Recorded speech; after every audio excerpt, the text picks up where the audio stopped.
Kwa mara ya kwanza, mwenyekiti wa Chama cha Demokrasia na Maendeleo Chadema nchini Tanzania, Tundu Lissu, amefikishwa mahakamani ambapo mamia ya wanachama na wanaharakati wamehudhuria kesi hiyo. Ulinzi uliimarishwa nje na ndani ya mahakama.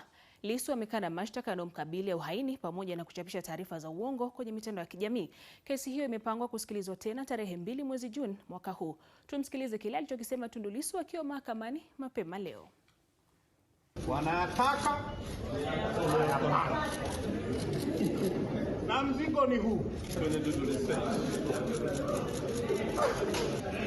Hii Warioba anazungumzia majaji na utendaji haki. Wanasema nimesema vibaya majaji.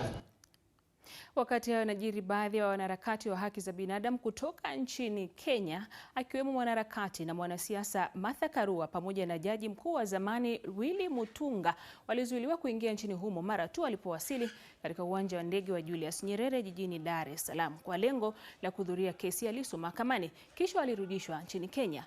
Karua ni wakili anayeheshimika kwa haki za binadamu na amekuwa akimwakilisha kiongozi wa upinzani wa Uganda Kizza Besigye katika mashtaka ya uhaini yanayomkabili. Katibu mkuu wa Wizara ya Kigeni nchini Kenya, Korir Sing'oei, alihimiza serikali ya Tanzania kumwachilia Mutunga na wenzake, huku chama cha wanasheria nchini Kenya LSK akishutumu vikali hatua hiyo. Martha Karua alikuwa na haya ya kusema. If we can be detained, kama tunaweza kuzuiliwa na kurudishwa nchini, wakijua wazi tuko huko ili kuhudhuria mahakama kama waangalizi katika kesi dhidi ya Tundu Lissu, inamaanisha kwamba wanakiuka haki ya kuendeshwa kwa kesi kwa njia ya wazi kwa umma.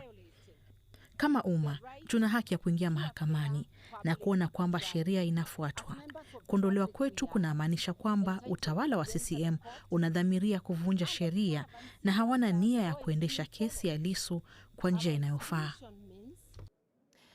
Naye aliyekuwa jaji mkuu nchini Kenya, David Maraga, alihudhuria kesi ya Lissu mahakamani. Amezungumzia kufurushwa kwa wanaharakati wa Kenya.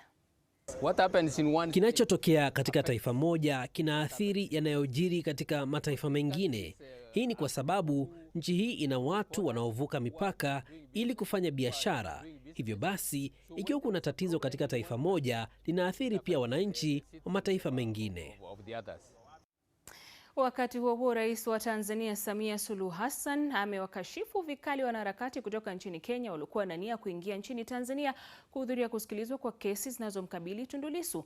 Akizungumza hayo wakati wa uzinduzi wa sera ya mambo ya nje ya taifa hilo jijini Dar es Salaam, amesema haya. Lakini tusiwe shamba la bibi kwamba kila mtu anaweza kuja akasema nalo litaka.